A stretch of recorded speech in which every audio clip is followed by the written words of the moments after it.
Bonjour, ici Patrick Pierrat pour l'essentiel des nouvelles en ce mardi 21 mai. Le gouvernement fédéral a présenté son plan pour lutter contre le vol d'auto. Ce plan d'action vise à perturber, démanteler et poursuivre les organisations criminelles impliquées dans le vol de véhicules. Il prévoit des peines plus sévères pour les vols impliquant des actes de violence, le crime organisé et le blanchiment d'argent. Il prévoit aussi que de nouvelles infractions viseraient la possession et la distribution d'appareils de piratage informatique utilisés pour voler des véhicules. Le plan donnerait par ailleurs de nouveaux pouvoirs aux forces de l'ordre pour leur permettre d'examiner plus de conteneurs maritimes afin d'intercepter ces véhicules volés avant qu'ils quittent le pays. Le chef du Parti québécois veut diminuer drastiquement l'itinérance si son parti est porté au pouvoir en 2026. Il s'inspirerait de la politique en itinérance adoptée en 2014 par le gouvernement péquiste de Pauline Marois et de mesures mises en place par la ville de Houston au Texas et par la Finlande. Paul Saint-Pierre Plamondon propose de construire chaque année 5000 logements sociaux avec soutien communautaire. Il compte aussi améliorer l'accès à des services de santé et mettre en place une unité spécialisée en relation avec les itinérants. Le Comité consultatif national fédéral de l'immunisation recommande aux provinces de mettre en place un programme d'immunisation pour fournir à tous les nourrissons avant leur première saison de virus respiratoire syncytial un médicament anticorps autorisé l'an dernier par Santé Canada. Le comité conseille d'immuniser en priorité les bébés les plus à risque de maladies sévères causées par le VRS, ceux nés prématurément et ceux qui souffrent de certaines conditions médicales, ainsi que ceux qui vivent dans des environnements à haut risque et dans des régions éloignées. La Société des établissements de plein air du Québec, la CEPAC, mettra en vente samedi sur son site 65 000 cartes annuelles à 30% de rabais. Avec ce rabais, le prix d'une carte annuelle passera de 88,50 $ à 61,95 $.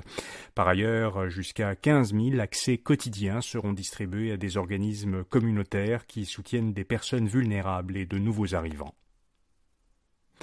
À l'étranger, le président iranien a été tué dans un accident d'hélicoptère. La mort du président iranien ultra-conservateur Ebrahim Raïssi a été confirmée hier. Selon les médias d'État iraniens, son avion se serait écrasé à cause d'une panne technique.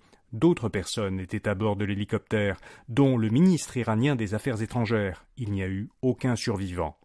Raïssi, 63 ans, était la deuxième personne la plus puissante du pays, après le chef suprême iranien, l'ayatollah Ali Khamenei.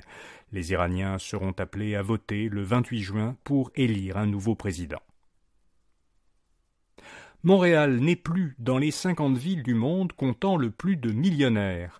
La métropole figurait l'an dernier au 48e rang du classement des 50 villes au monde qui comptent parmi leurs résidents le plus de millionnaires. Selon le cabinet britannique de conseil de citoyenneté Henley & Partners, qui publie un classement annuellement, 17 900 Montréalais avaient un actif d'au moins $1 million américains l'an dernier.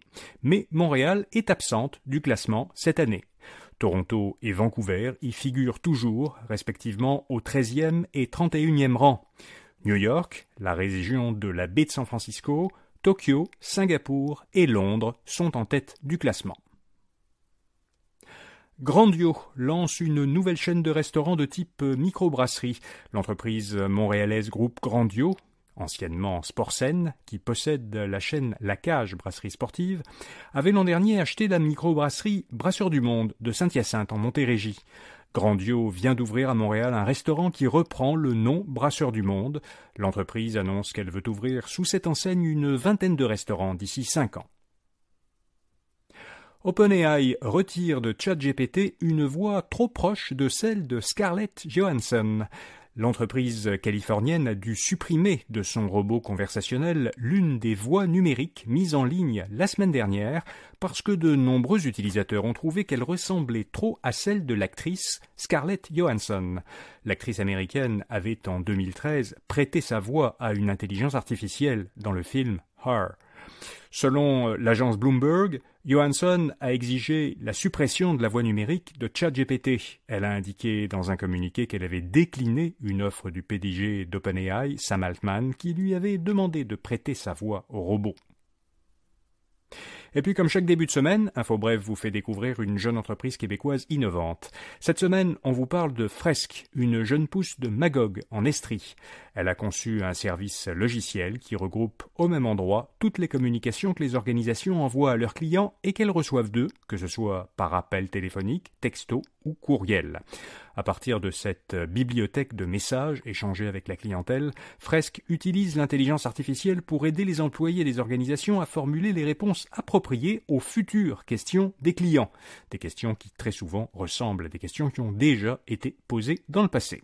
Pour en savoir plus sur cette solution technologique, lisez le portrait de l'entreprise Fresk à infobref.com. Voilà, vous savez l'essentiel. Bonne journée et à demain matin.